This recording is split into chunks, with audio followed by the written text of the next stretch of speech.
میرے بھائیوں، موت کے وقت انسان دو کیفیت میں ہوتا ہے۔ کچھ لوگوں کی روح ایسے نکل رہی ہوتی ہے کہ ان کے رگ رگ میں وہ پھنس رہی ہوتی ہے وَلَوْ تَرَى إِذْ يَتَوَفَّى الَّذِينَ كَفَرُوا الْمَلَائِكَةُ يَضْرِبُونَ وُجُوهَهُمْ وَأَدْبَارَهُمْ۔ کاش تم دیکھ سکتے وہ منظر جب اللہ کے فرشتے نافرمانوں کی روح کو نکال رہے ہوتے ہیں تو ان کے منہ پہ بھی مارتے ہیں، ان کی کمر پر بھی مارتے ہیں۔ اور اخرجوا انفسکم اليوم، نکالو آج اپنی روحوں اور جانو، اب تم بچ نہیں سکتے ہو۔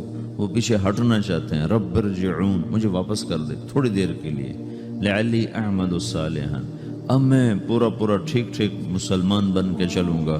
تو اس کے جواب میں ہوتا ہے، اور حدیث پاک میں آتا ہے کہ ملک الموت اترتا ہے، اس کے ساتھ 4 فرشتے ہوتے ہیں۔ وہ 4 فرشتے آتے اس کی پٹائی شروع کر دیتے ہیں۔ ابھی پرسوں یہ حدیث میں نے پڑھی ابن ماجہ میں کہ ملک الموت کہتا ہے ایتھا النفس الخبیثہ کانت فی الجسد الخبیث، اے خبیث روح جو خبیث جسم میں تھی، اخرج، باہر آؤ۔ اب وہ واپس تو ہو نہیں سکتا، اپنے آپ کو روک تو سکتا نہیں، تو وہ حیران پریشان خوف زدہ، تو اس کے جواب میں اس کو ملک الموت کہتا ابشری بحمیم وغساق وآخر من شکلہ ازواج، تیار ہو جا خوفناک عذاب کے لیے اور کھولتے پانیوں کے لیے، کانٹے دار جھاڑیوں کے لیے اور بے شمار عذاب کی شکلوں کے لیے۔ تو اس کی روح کو جب کھینچتے ہیں تو رگ رگ سے وہ کٹ کے نکلتی ہے، تو سارا وجود زیر و زبر ہوتا ہے، سکرات کا درد ساری دنیا کے دردوں پر حاوی ہے۔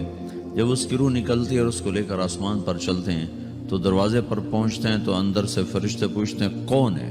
کہتے ہیں فلاں کا بیٹا ہے۔ کا نفس خبیثہ فی الجسد الخبیث، یہ تو وہی بدماش ہے جو بدماش جسم میں تھا، یہ وہ بدبخت روح ہے جو بدبخت جسم میں تھی، اس کے لیے آسمان کے دروازے نہیں کھل سکتے، اسے واپس کر دیا جائے۔ تو آسمان کے دروازے لا تفتح لهم ابواب السماء ولا يدخلون الجنة حتى يلج الجمل في سم الخياط، کہ ان کے لیے آسمان کے دروازے نہیں کھلیں گے اور ان کے لیے جنت کے دروازے نہیں کھلیں گے، پھر یہ وہاں سے نیچے گرائے جاتے ہیں جو اللہ کا قید خانہ ہے سجین۔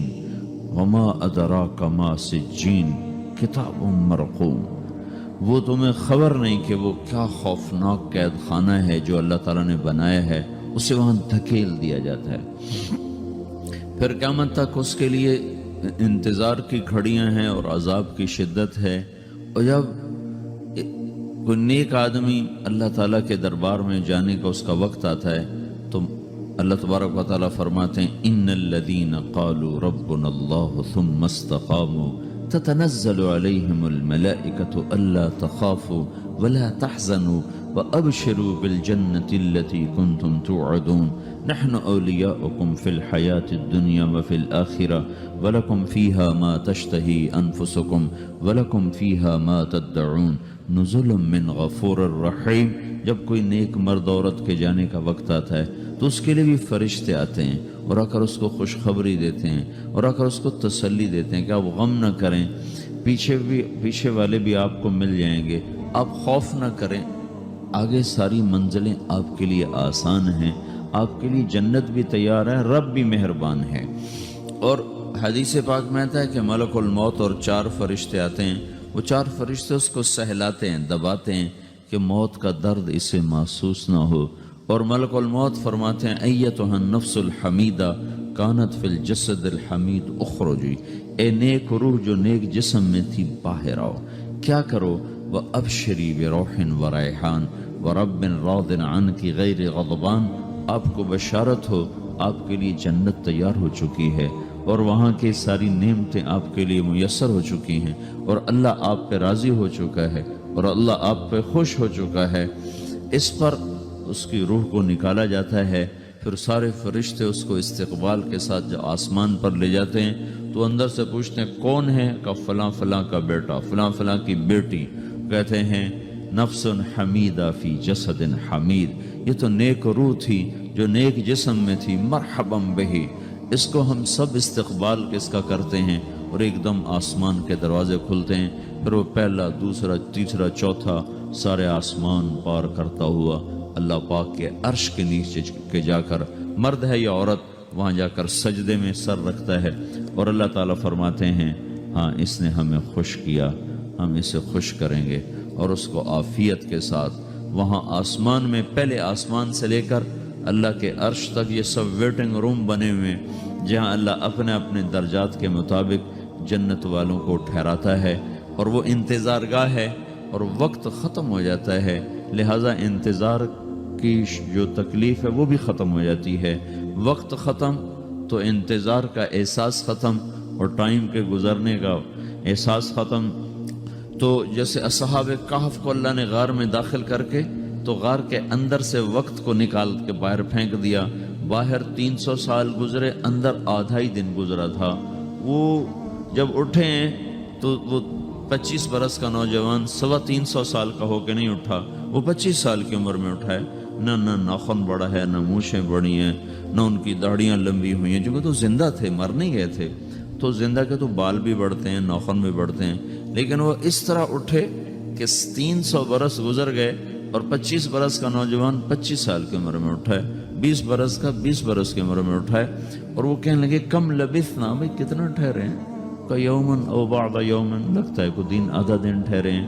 وہ صحیح کہہ رہے تھے، باہر اللہ تعالیٰ نے وقت کی گھڑی کو چلائے رکھا، اور اندر غار میں اس کو سوئچ آف کر دیا، نکال دیا، یہاں وقت کو داخل نہیں ہونے دیا، تو وقت کے گزرنے سے جو بھی اثرات مرتب ہوتے ہیں وہ ان پر مرتب نہیں ہوئے، تو وہ 20 آدھے ہی دن کے بعد اٹھے ہیں، باہر 300 سال، اندر آدھا دن۔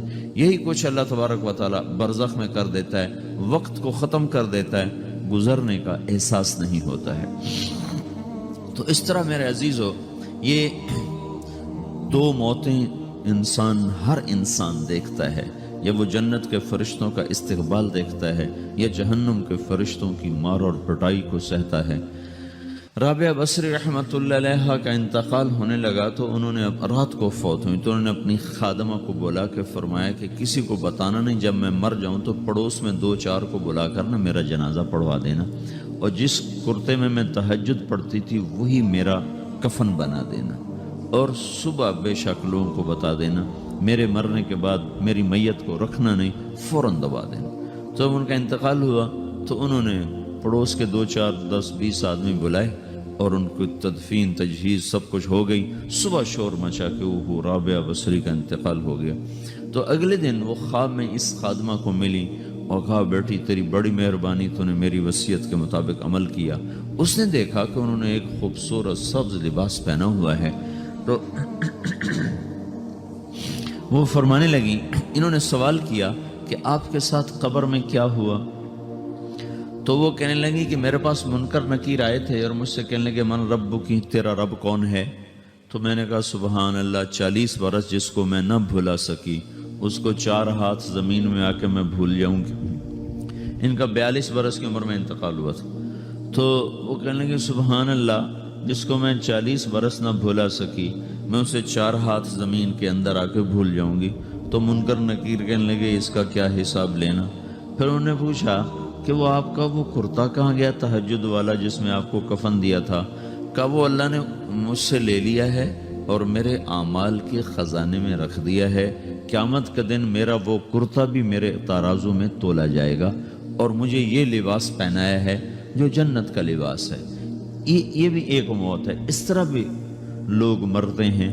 اور دوسری بھی ایک موت ہے، ہمارے علاقے کی بتا رہا ہوں، اپنے علاقے کی۔ ایک زمیندار مر گیا، اس کی قبر کھودی، ساری بچھوؤں سے بھری ہوئی، ایسے جیسے چیونٹیاں پھر رہی ہوتی، تو انہیں وہ بند کر کے دوسری کھودی، ساری بچھوؤں سے بھری ہوئی، پھر وہ بند کر کے تیسری کھودی، ساری بچھوؤں سے بھری ہوئی۔ قبرستان میں اتنے بچھو کہاں سے آ گئے؟ یہ زمین کے بچھو نہیں ہے، یہ آخرت کی بلائیں ہیں جس کے ساتھ اب اسے قیامت تک رہنا ہے اور گزارا کرنا ہے۔ تو یہ 2 طرح کی موتیں روزانہ لوگ مرتے ہیں، روزانہ لوگ مرتے ہیں۔ جب نماز کا وقت ہوتا ہے ملک الموت ساری دنیا کا چکر لگاتا ہے، اور دیکھتا ہے کون پڑھ رہا ہے کون نہیں پڑھ رہا، کون پڑھ رہا ہے کون نہیں پڑھ رہا۔ جو نماز کی پابندی کرتا ہے اس کی موت آسانی سے ہوتی، جو نماز میں غفلت کرتا ہے اس کے ساتھ موت کے وقت شدت اور سختی اختیار کی جاتی۔ تو بھائیو، یہ ایک جسم ہے، ایک روح ہے۔ روح باقی رہنے والی چیز ہے، جسم مٹ جاتا ہے، پھر اللہ سے قیامت کے دن نیا جسم عطا فرمائے گا، ایک نیا جسم دیا جائے گا۔ روح وہی ہے جو اللہ کے خزانوں میں جمع ہو جاتی ہے۔ نافرمان کی سیاہ کالی روح ہوتی ہے، فرمان بردار کی روشن چمکدار روح ہوتی ہے۔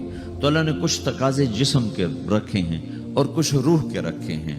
جسم کے تقاضے پورے نہ کرو تو یہ پریشان ہو جاتا ہے، روح کے تقاضے پورے نہ کرو تو یہ پریشان ہو جاتی۔ روح کی پریشانی جسم سے زیادہ ہے، چونکہ روح کی طاقت جسم سے زیادہ ہے۔ جسم مٹی سے بنا ہے، اس کی غذا بھی مٹی سے نکلتی ہے۔ روح آسمان سے ہے، اس کی غذا بھی آسمان سے ہے۔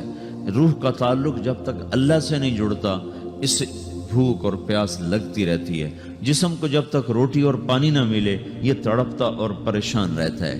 جیسے اللہ تعالیٰ نے ہمارے جسم میں روٹی اور پانی کی طلب کو بے ساختہ رکھ دیا ہے۔ میں بیان کے دوران بھی پانی پی رہا ہوں، آپ دیکھ رہے ہیں کہ میرا حلق سوکھ جاتا ہے، مجھے طلب محسوس ہوتی ہے پانی، حلق سوکھتا ہے پانی کی طرف بھاگتے ہیں، بھوک لگتی ہم روٹی کی طرف بھاگتے ہیں۔ یہ ایک ایسا اندر میں آٹومیٹک سسٹم ہے کہ ہم اس کو آف نہیں کر سکتے۔ یہ سوتے سوتے بھی بھوک کی وجہ سے آنکھ کھل جاتی، سوتے سوتے پیاس کی وجہ سے آنکھ کھل جاتی ہے۔ یہ ایسا خود اللہ تعالیٰ نے ساختہ نظام بنایا ہے کہ آپ اپنے جسم میں روٹی اور پانی کی طلب کو نہیں نکال سکتے۔ میرے عزیزو، ٹھیک اسی طرح اللہ نے انسانی روح میں اپنی طلب رکھ دی ہے اور اپنے رسول کی طلب رکھ دی ہے۔ یہ دو طلب ایسی ہیں کہ یہ آپ کے جسم روح سے نکل نہیں سکتی۔ جیسے بھوکا روٹی نہ کھا لے، پیاسا پانی نہ پی لے، اسے چین نہیں آ سکتا۔ وہ روح جو اللہ اور اس کے رسول سے نا آشنا ہے، جب تک وہ وہاں تک پہنچ نہیں جاتی اسے چین نہیں آ سکتا، اس کا اندر پریشان رہے گا۔ 1997 میں جب جنید جمشید سے میری پہلی ملاقات ہوئی تو اس نے مجھ سے یہ سوال کیا کہ مولوی صاحب، ایک پاکستانی نوجوان جس گلیمر کو خوابوں میں دیکھتا ہے، وہ گلیمر تو مجھے زندگی میں ویسے ہی حاصل ہے، میرے چاروں طرف زندگی کا رقص ہے اور میری زندگی کی ہر خواہش، ہر تمنا پوری ہے، اس کے باوجود میرے اندر اندھیرا ہے، میرے اندر خلا ہے۔ مجھے لگتا ہے میں وہ کشتی ہوں جس کا کوئی ساحل نہیں، جس کی کوئی سمت نہیں۔ www.dasquran.com۔ ایسا نہیں ہونا چاہیے۔ ایک عام لڑکا تو کہتا ہے ہائے کاش یہ ہوتا، اس کو وہ نہیں ہو رہا تو پھر وہ پریشان ہے، ہائے یہ ہوتا، ہائے وہ ہوتا۔ تو میں تو ہائے نہیں کرتا ہوں، میری تو ہر لذت اور خواہش میرے سامنے تشتری میں سجا کے پیش کی جا رہی۔ میں کیوں ایسا کر رہا ہوں؟ میں ہائے ہائے کیوں کر رہا ہوں؟ میرا اندر ویران کیوں ہے؟ میرے اندر میں خلا کیوں ہے؟ یہ وہی خلا ہے کہ وہ روح کی پیاس کو شراب میں بجھانا چاہتا ہے، وہ روح کی پیاس کو لڑکی میں بجھانا چاہتا ہے، وہ روح کی پیاس کو موسیقی سے بجھانا چاہتا ہے، وہ روح کی پیاس کو دنیا کی رعنائیوں میں 5 اسٹار ہوٹلوں سے بجھانا چاہتا ہے۔ روح کیا جانے روٹی کیا ہے، شراب کیا ہے، پانی کیا ہے، عورت کیا ہے، موسیقی کیا ہے، گھنگرو کیا ہے، پائل کیا ہے، چھنکار کیا ہے، روح کو ان چیزوں کی کیا خبر؟ امریکہ میں ہماری ایک جماعت تھی تو 4 لڑکے 2 لڑکیاں، 4 لڑکیاں 2 لڑکے مسلمان ہیں۔ تو ایک لڑکے کا نام رکھا تھا ابراہیم، اور اس کو جب پڑھایا نا کلمہ، انہوں نے کہا ہائے، انہوں نے کہا ہائے، وہ دونوں ہاتھ یہاں رکھے سینے پر، دل پر، کہا ہائے۔ تو ہمارے ساتھی ہیں ڈاکٹر اختر، وہ کہنے لگے کیا ہوا کیا ہوا؟ کہنے لگا جب سے ہوش سنبھالا یہ جگہ خالی تھی، یہ تیرے کلمہ پڑھانے پر بھر گئی ہے کہ میری خوشی سے ہائے نکل گئی۔ یہ جگہ خالی رہے گی، یہاں شراب نہیں پہنچ سکتی، یہاں نغمہ اور موسیقی نہیں پہنچ سکتے، یہاں تالے لگے ہوئے ہیں، یہاں تک کوئی آواز نہیں جا سکتی۔ دل کے تاروں پر ایک ہی نغمہ چڑھ سکتا ہے اور وہ اللہ کی یاد کا ہے اور اللہ کی محبت کا ہے اور اللہ کے رسول کی محبت کا ہے۔ باقی کوئی مضراب ایسا نہیں جو ان تاروں کو چھیڑ سکے، باقی کوئی چیز آواز ایسی نہیں جو دل کی دنیا پر جا کر دستک دے سکے۔ یہاں بند دروازے ہیں، یہاں صرف اللہ پہنچے گا، اللہ کے رسول کا تعلق پہنچے گا، باقی کوئی چیز یہاں نہیں جا سکتی۔